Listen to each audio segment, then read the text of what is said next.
Okay, so the first thing that we're going to need here is some kind of pressure vessel.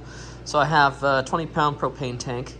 I've removed the valve and I've purged it with water, so all of the propane gas is gone, and we're ready to start building our air cannon out of this. If you want to see how to remove the valve, I would recommend going back to another one of my videos when I was working on the waste oil burning water heater. I go into a little bit of detail on how to get the valve out and how to fill it with water and purge it and go through that.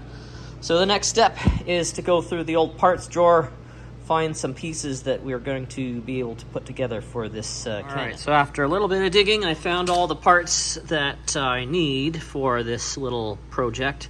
Surprisingly or not, everything is already here. I don't need to go and buy anything. So what we're going to do is so I've got that 6-inch nipple on the tank already. It'd be great if these were like, galvanized or something like that, but this will do. We're not going to do high pressure, maybe 30 or 40 psi at most, so this will be just fine. So the idea here is the T will go on top of there. We will have our valve, and then this adapter will actually connect to that 3/4 inch line that I want to blow out that's underground. And to fill the tank, so what I'm going to do is use a series of adapters. So this is a 3/4 to half, and this is a half to, I think it's 3/8, and then I'm going to use this air chuck here. And the idea is this seals as soon as the mating connector is removed from it, so I don't need an additional valve to close off the tank once it's filled. I have basically a back-to-back adapter that goes from this to the same one. I use that for other purposes around the shop, but this will work out well, and this will also give me the benefit of actually being able to use this as an additional storage tank for air. So you could actually couple this in, and then you could either use it, like I said, for additional storage, or you could use it as a portable air tank to do some odd jobs around the house. So anyway, I'm going to get these put together with a little bit of Teflon tape, and we'll give it a try.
All right, so that's all there is to it. It's pretty easy to put together when you have all the parts on hand. So we will connect up the air and start filling it. Okay, so this is the adapter I was talking about. I use this to fill other tanks like this that I have around here. So that goes in first. Connect that in.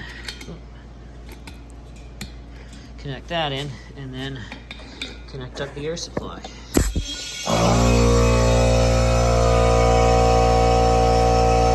So I have the regulator on the compressor set for 40 psi right now, so it'll never go above that going into this tank here. All right, that was pretty quick actually. The compressor's done, and this is full. So now, basically it's reached its steady state, so all you have to do is disconnect this little adapter, and there's no valve required to close that off. All good to go. So we'll give this a shot. Try this again, because the last time I didn't have the video running.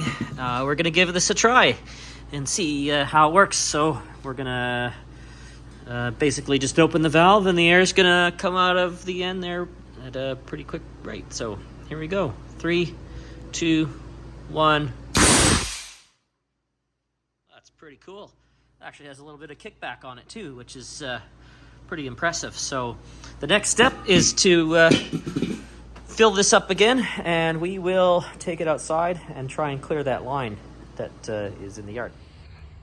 All right, so this is the pipe that I wanted to clear out. It's just a 3/4 inch black poly pipe that I buried when I put in this this drain line, and it's got some water in it just from sitting over the years. So what I like to do is blow out that water from the line, get it cleared out so I can pull in a cable. And so what I did is I just put a piece of sponge in there just to kind of scrub the inside of the line as it goes. And so this line actually goes all the way down by the road there. So I'll set up the camera down there and we can see that sponge come flying out the end.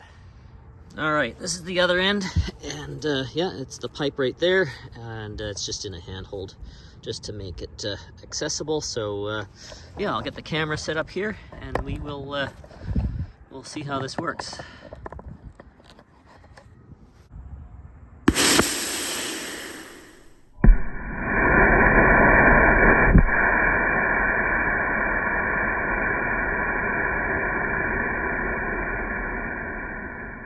Well, there's the sponge we sent through the line. It got everything out. You probably saw a little bit of the junk also come out, but happens pretty quick. Within a second of me opening the valve, it's already coming out the other end, so that worked out really well. So the next step, now that I've got that line cleaned out, there's no more water or anything in it, is to, I'm gonna set up the vacuum down there and just pull a pulling line through, and I'll get my cable installed. But overall, this worked out really well. It's actually kind of fun. Oh, I just figured, hey, that was maybe a little underwhelming watching that sponge come out of there. So I figured, well, this would probably make a good little potato cannon. So I've got a little potato, and we're gonna just ram it in there and fire it out of this cannon and see how far we can get it to go. All right, so it's all ready. Just gonna get ready here, and 3, 2, 1.